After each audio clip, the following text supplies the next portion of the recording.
Une production Stéréolab.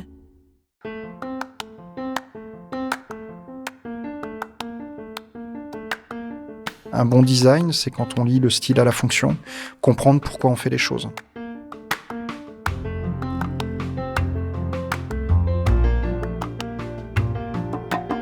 J'aime la maroquinerie parce que c'est un des métiers où le designer est capable d'appréhender tout le processus de création et de production d'un produit de A à Z. Bonjour et bienvenue dans Travail soigné, le podcast des gens qui aiment leur métier et qui en parlent bien. Dans cette série, je vous invite à découvrir des personnalités hors du commun, leur rapport au travail et leur satisfaction intime d'exercer leur métier avec soin. Aujourd'hui, je vous emmène en Aveyron, à Saint-Georges-de-Luzançon pour être exact, au pied du viaduc de Millau, découvrir les coulisses de la marque de maroquinerie Bleu de Chauffe, dont les produits respirent l'artisanat et l'amour du travail bien fait. Et c'est Alexandre, l'un de ses fondateurs, qui nous ouvre les portes de l'atelier. Bonjour Hervé. Bonjour Alexandre. T'as fait bonne route ? J'ai eu un petit peu de mal à trouver. C'est vrai. On n'est pas encore cartographié, donc... Non, on vous trouve pas dans Waze. Non. Associé à Thierry depuis 10 ans, il développe une ligne de maroquinerie inspirée des anciens sacs de métier qui cultive un esprit vintage mariant simplicité des formes et qualité des matières. Et vous allez voir que le succès ne les a pas fait renier leurs valeurs humanistes, bien au contraire.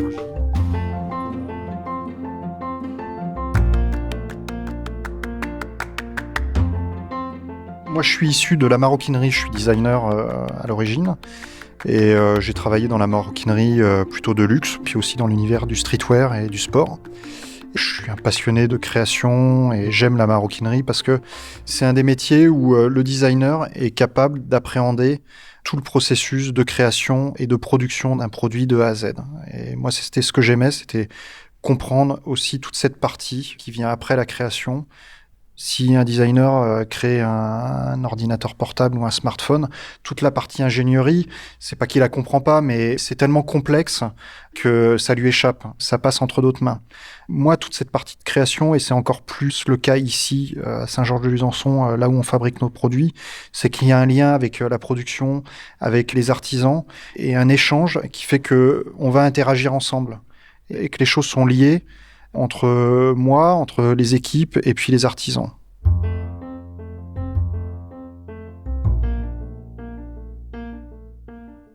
Et bon, avant de créer Bleu de Chauffe, donc j'ai travaillé pour des maisons de maroquinerie, de luxe entre guillemets.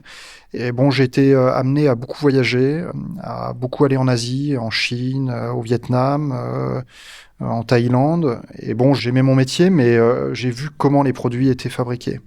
Cette misère sociale et des conditions de fabrication qui m'ont juste bouleversé. Et voilà, j'ai vu des gens dormir derrière leur machine à coudre. J'ai vu des usines grandes comme plusieurs terrains de foot. Des gens qui viennent après le Nouvel An chinois, qui passent une année dans les usines sans sortir pour produire, pour renvoyer l'argent à leurs enfants qui sont gardés par les grands-parents en général. Je participais à ça, mais je me reconnaissais pas dans ce mode de fonctionnement. Et quand on a décidé avec Thierry de créer Bleu de Chauffe, on voulait fonctionner différemment. Donc faire les produits qu'on aimait. Donc c'est d'abord la partie création, donc le style, travailler les matières qui nous plaisaient, mais aussi fabriquer dans des conditions qui sont plus harmonieuses et plus proches de chez nous. Donc on a décidé de faire fabriquer en France, ce qui est pas évident. Ça a demandé beaucoup d'efforts au début et puis on est parti de pas grand-chose. Mais nous, ça faisait partie de nos critères pour créer ce projet. Donc ce retour au travail artisanal, cette proximité avec les acteurs, et puis cet atelier, cet ancrage territorial ici dans l'Aveyron, ça fait partie des valeurs de la société, enfin en tout cas de nos aspirations. Maintenant que vous connaissez l'ADN de la marque, commençons notre visite par le stock où un chaleureux parfum de cuir vous enveloppe instantanément. Puis vient la noblesse des matières dont on mesure immédiatement qu'elles n'ont rien de commun avec les standards de l'industrie. Donc là, on est dans la salle de stock des matières premières. Donc c'est un peu là que tout commence. Alors, nous, on a comme particularité d'utiliser du cuir tanné végétal. Donc c'est un cuir qui est assez particulier, qui est le cuir qu'on pouvait trouver il y a une centaine d'années, qui est tanné uniquement avec des composants naturels, de l'acacia, du mimosa, du châtaignier et des pigments. Quand on saisit la peau, donc on voit le grain qui n'est pas uniforme. Donc ça, c'est une des caractéristiques de ce cuir-là, qui est foulonné, qui est passé dans des tonneaux, pour faire ressortir ce grain naturel et l'assouplir. Alors il faut savoir que le cuir tanné végétal, c'est une toute petite partie de la production mondiale de cuir, c'est à peine quelques pourcents. Plus de 90% de la production mondiale de cuir, c'est du cuir qui est tanné au chrome, donc avec des agents chimiques lourds. Nous, on se refuse à travailler ces cuirs-là qui viennent parfois de très loin. Il faut savoir, par exemple, au Bangladesh, l'espérance de vie dans les tanneries est de 36 ans. Et les gens qui travaillent dans ces tanneries baignent dans du chrome jusqu'aux genoux. Une grande partie des cuirs que vous trouvez aujourd'hui sur le marché, c'est des cuirs qui sont enduits et qui sont recouverts d'une sorte de peinture. Donc ce que vous touchez, en réalité, c'est pas le cuir, c'est ce qu'il y a par-dessus pour uniformiser la matière. Parfois, et même souvent, il y a un faux grain cuir qui est plaqué, qui est imprimé sur la peau pour donner l'impression que c'est du cuir. Alors ça, c'est fait pour standardiser en fait et pas avoir de problème au niveau de la coupe et de pouvoir couper comme on veut. Donc la particularité du cuir tanné végétal, c'est que c'est un produit qui va particulièrement bien évoluer avec le temps parce qu'il est très nourri, il est nourri avec de la cire et puis au fil des années, il va se patiner, donc il va se lustrer, il va prendre en brillance et puis c'est la beauté de la matière, c'est ce qui fait son charme et puis son âme. Poussons maintenant la porte de la salle de coupe où, après un tri minutieux des peaux, sont taillées les pièces des sacs qui seront assemblées par les artisans. Donc Bruno, qui est en charge de la coupe, en fonction de ce qu'il a à couper, il dispose les peaux sur le billot. Et puis il découpe avec des emporte-pièces ou des couteaux qui sont positionnés donc sur la peau et qui vont être coupés à l'aide d'une presse. Donc sur un sac, il peut y avoir une dizaine ou une vingtaine de morceaux. Donc là, vous pouvez voir dans le fond, il y a des sortes de tiroirs. Chaque tiroir correspond à un sac. Là, par exemple, quand on ouvre ce tiroir-là, on a tous les emporte-pièces du sac Éclairesse. C'est vraiment des lames, c'est comme des lames de rasoir, de cutter. Là, par exemple, c'est la poche avant du sac. Et puis, vous avez tous les repères, les petits picots qui permettent de bien positionner la poche avant du sac Éclair sur le corps du produit. C'est peu dire que les machines présentes dans l'atelier participent à l'ambiance, par le bruit mécanique qu'elles produisent, évidemment, mais aussi d'un point de vue esthétique. Car la plupart remontent à une époque où la fonction décidait de la forme. Alors, on utilise différents types de machines donc, pour couper les sacs, des outils de découpe et puis des presses. Mais une fois que le cuir est découpé, il passe entre différentes mains et puis aussi entre différentes machines. Donc une refendeuse, là par exemple, c'est cette machine. On met l'empiècement de cuir qui a été découpé sous une sorte de lame. Par exemple, on souhaite avoir un cuir qui a une épaisseur initiale de 4 mm. On veut le descendre à 1 mm. Donc on utilise cette refendeuse qui va découper le cuir dans son épaisseur et le ramener à une épaisseur souhaitée. Pour différentes raisons, on a fait le choix d'investir dans des machines qui sont un peu plus anciennes, qu'on peut réparer, qui ont une certaine forme de fiabilité, et puis surtout une robustesse et des qualités d'acier qu'on ne retrouve plus aujourd'hui. Il y a beaucoup d'ateliers, y compris des très grandes maisons de maroquinerie, qui recherchent d'anciennes machines à coudre parce que elles ont une qualité qui est incomparable et qui ressemble à quelque chose, qui ont un vécu, qui ont une forme de beauté, parce que la forme est intrinsèquement liée à la fonction de la machine. Il n'y a pas de détails superflus. Et nous, c'est ce qu'on aime bien aussi dans le design, dans le style de nos produits, c'est créer des produits qui sont pensés pour être utilisés. Cette cohérence entre l'outil et le produit, le fond et la forme, l'éthique et la durabilité, nourrissent l'intention créative d'Alexandre. Nos produits sont inspirés pour la plupart des anciens sacs de métier. Alors pas tous, mais c'est le fil conducteur, ce style qu'on appelle workwear, qui sigle nos produits et puis qui est un des piliers de la marque. Les sacs de métier, moi, que j'aime, c'est ceux qui sont nés avant les années 70, plutôt au début du siècle, jusque dans les années 60, qui étaient faits en cuir tanné végétal. Donc c'était des artisans maroquiniers qui fabriquaient ces sacs de métier, ou voire même des tanneries. C'était plutôt du cuir non pigmenté, c'est un cuir qui va vieillir et se transformer au contact de l'humidité et des UV. C'est des produits qui sont beaux, mais qui ont une vraie fonction. C'est-à-dire que tous les détails sont liés à la fonction, à l'usage, et aussi à la durabilité du produit. C'est-à-dire que sur les vieux sacs postiers, par exemple, il y avait des pattes qui étaient autour, sur les côtés du produit. C'est fait pour porter le produit quand il est rempli, pour éviter que ça tire trop sur les coutures. Donc nous, on reprend ces détails qui, pour beaucoup, sont des détails stylistiques, mais qui servent à améliorer la durée de vie de nos produits. Un bon design, c'est quand on lie le style à la fonction, comprendre pourquoi on fait les choses. Et ici, en maîtrisant toutes les étapes de production, ça nous permet de donner du sens au produit.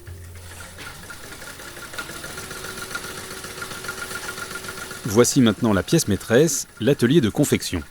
Le bâtiment, construit en bois, privilégie de beaux volumes et des couleurs naturelles, tandis qu'une rangée de grandes fenêtres baigne de lumière l'espace de travail en offrant une vue imprenable sur le viaduc tout proche. Et ce qui frappe immédiatement le visiteur, c'est le calme, la concentration et l'harmonie qui règne ici. Bien faire plutôt que faire vite. Et la somme de talents individuels réunis dans ces murs n'est pas cachée par un logo ou une stratégie marketing, c'est même tout le contraire. La production est organisée autour des artisans, qui réalisent généralement 5 à 6 modèles de sacs chacun, du début à la fin, datant et signant leur travail quand il est terminé.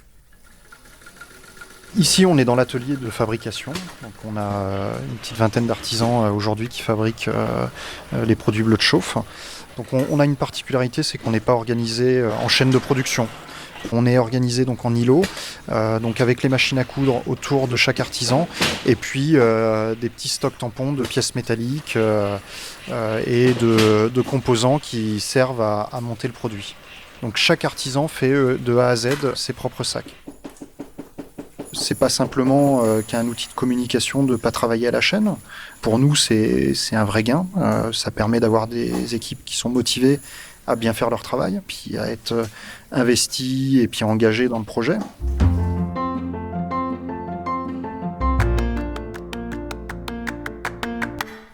Chaque sac est daté et signé par l'artisan. C'est ce qu'on appelle notre label de traçabilité. Finalement, la marque est là pour faire le lien entre la personne qui va posséder un sac et puis l'artisan qui aura fabriqué le produit. Donc ça, c'est notre fierté parce que derrière cette signature, il y a un mode de production qui n'est pas industriel, qui est artisanal. C'est pas un Made in France qui a été fabriqué par des robots ou qui a été fabriqué dans des conditions qui ne nous correspondent pas. C'est vraiment du travail qui est fait par une personne qui est fière de son travail et puis de son savoir-faire.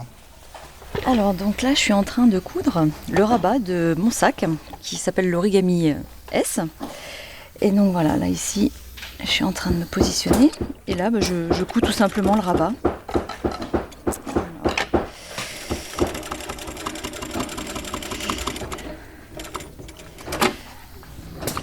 Voilà, donc on essaie d'être bien droit, c'est un peu le but, donc ça demande quand même pas mal de concentration. Au niveau de l'œil, il faut vraiment que l'œil reste attentionné à l'aiguille. Le moindre dérapage et voilà, faut tout recommencer. Et donc on s'applique à chaque étape. D'ailleurs, de la naissance du projet à la croissance de l'entreprise, le cap n'a pas dévié. Priorité à l'humain, au savoir-faire et au Made in France, mais pas n'importe comment et pas n'importe où. À la faveur de leur rencontre avec Julien, qui chapeaute la production, Alexandre et Thierry ont posé leurs valises dans cette belle région d'Aveyron. Le temps a ensuite contribué à l'ancrage territorial de l'entreprise, au point qu'elle choisisse d'y construire ses locaux. Au début, on est parti d'une feuille blanche. Il y avait Thierry, moi, et puis Julien qui avait ce savoir-faire pour la fabrication des sacs, et puis quelques machines.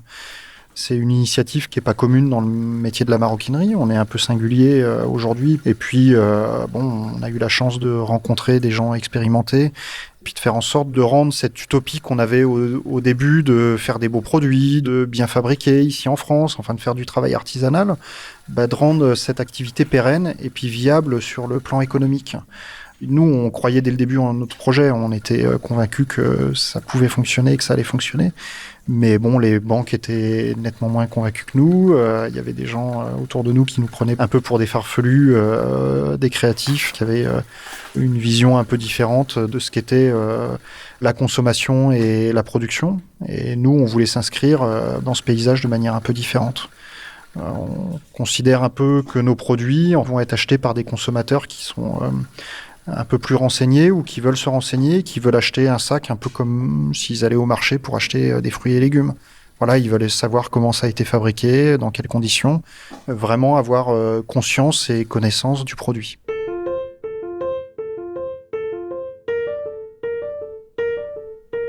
Le Made in France, c'est bien, et il ne faut pas que ce soit simplement une mode. Il faut qu'il y ait du sens derrière et puis que le consommateur s'approprie ces labels et puis qu'il se renseigne derrière chaque entreprise qui fabrique en France. Il y a du Made in France qui peut être très bien et puis d'autres qui peut être un peu moins bien. On fait tous un peu de politique. C'est pas simplement s'inscrire sur des listes électorales ou d'aller voter. En achetant et en consommant différemment, on peut changer la société dans laquelle on vit. Produire différemment et produire mieux, c'est aussi un peu de la politique. La manière dont on agit au quotidien, à travers ce projet, on essaye de faire différemment. Et la créativité, c'est penser différemment. Et ce qui différencie Bleu de Chauffe de beaucoup d'entreprises, c'est notamment une croissance raisonnable qui ne remet pas en cause les fondamentaux du projet. La phase de création, elle est importante parce qu'elle ne se situe pas que sur le papier. Elle se construit aussi avec les artisans. C'est aussi eux qui font les prototypes. Donc toute cette phase de création, nous, on l'a fait en étroite collaboration parce qu'il n'y a pas que le créateur qui a les bonnes idées. Eux aussi, ils vont penser le produit. Donc ça, c'est important parce que quand on est créatif et puis qu'on produit à l'autre bout de la planète, ces préoccupations, on les a pas parce que après, ça passe par des fichiers Excel pour connaître l'analyse de la valeur du produit ou le coût du produit. Mais tout cet aspect qui est la fabrication du produit, on ne l'a pas, puisqu'on ne connaît pas les gens. Et puis, il n'y a pas de communication avec eux possible. Donc tout ça, nous, on l'intègre dans le processus de création. Et c'est ça qui est intéressant, c'est qu'il y a plein de choses qui nous nourrissent et la communication en fait partie.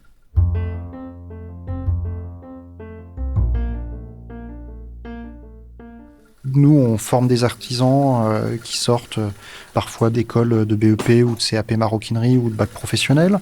Il y a aussi des gens qui sont là en formation continue. Alors, c'est tous des passionnés. Il y a des gens qui ont des expériences aussi en maroquinerie.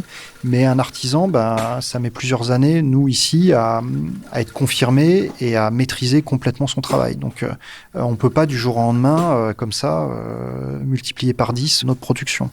Nous, on ne veut pas sous-traiter. On veut maîtriser tout le processus de fabrication et 100% des produits Bleu de Chauffe sont fabriqués ici sur notre site de Saint-Georges-de-Jurançon. Donc oui, la croissance, elle a été importante, mais en même temps, il faut qu'elle soit mesurée pour bien l'accompagner sur tous les aspects. Il ne s'agit pas de dire on va faire 20 000 sacs l'année prochaine, il faut pouvoir le faire. L'entreprise, elle est la même dans son processus de fabrication qu'elle était au tout début. Et notre ambition, c'est que nos artisans continuent à signer et dater nos produits dans 10 ans. Voilà, ça c'est vraiment notre ambition.